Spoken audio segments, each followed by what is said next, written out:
Hello everybody, welcome to वेदीफाई। मैं हूं आपकी दोस्त और host Paheli. Do not forget to press bell icon to subscribe our channel and get every chapter, every activity on the same channel वेदीफाई। So without any wait, let's start आज का chapter. Autotrophic nutrition. In autotrophic nutrition, CO2 is converted into carbohydrates in the presence of sunlight and chlorophyll. So that means plants synthesize their food in the presence of sunlight. Hence, this process is known as photosynthesis. Synthesis of food in the presence of photon means light. But have you ever wondered why do plants produce carbohydrates? Because these carbohydrates are utilized for providing energy to the plants. They are required for the growth of the plants. So that's why more photosynthesis means more growth. So plant becomes taller and taller. But what happens if there is excess photosynthesis?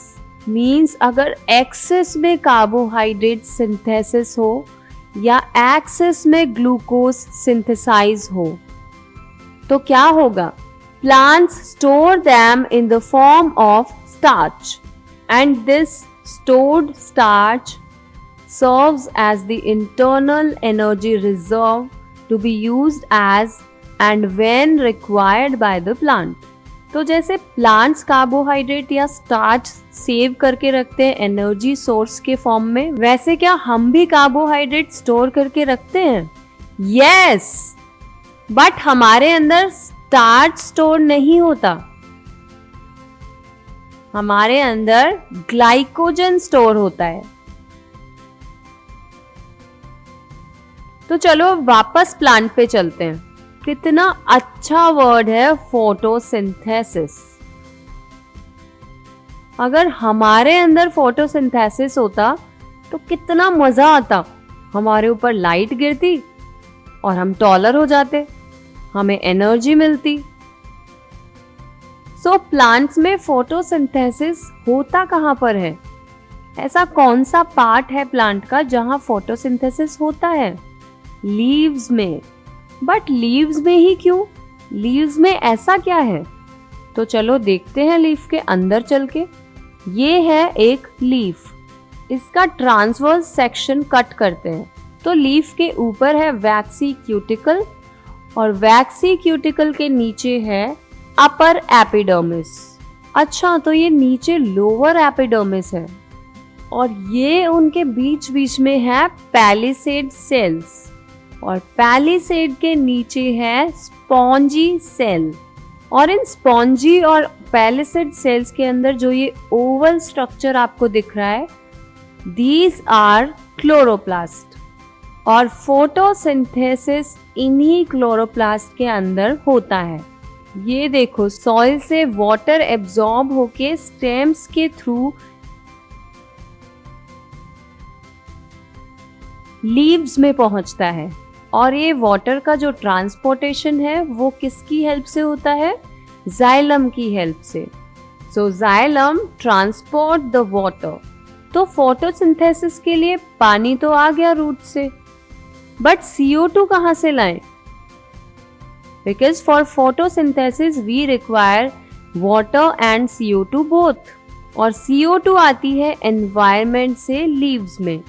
But this waxy cuticle does not allow the CO2 to enter into the leaves. Oh, तो अब क्या करें? So leaves have stomata. So these stomata allows the entry of CO2 into the chloroplast. But ये chloroplast में ऐसा है क्या जिससे फोटोसिंथेसिस हो जाता है? क्लोरोप्लास्ट में होते हैं क्लोरोफिल और ये क्लोरोफिल सनलाइट को ट्रैप करते हैं। So that means the first event of photosynthesis is the absorption of sunlight by chlorophyll. And this sunlight splits the water molecules into hydrogen and oxygen. And thus this oxygen is liberated. But फिर इस hydrogen का क्या होगा? तो पूरा reaction एक बार फिर से देखते हैं. So 6CO2 plus 12 H2O in the presence of sunlight in chlorophyll converts into glucose C6H12O6 plus 6 molecules of oxygen 6O2 plus 6H2O. So oxygen is liberated. Okay देखो CO2 के पास यहाँ हाइड्रोजन नहीं है, बट ग्लूकोज के पास में hydrogen आ गया है.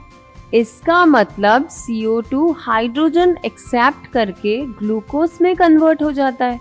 Attachment of hydrogen is known as reduction. So the third step of photosynthesis is reduction of carbon dioxide to carbohydrates. So पूरे photosynthesis में हमें क्या पता चला? That chlorophyll is essential for photosynthesis, and we can prove that with the help of an activity.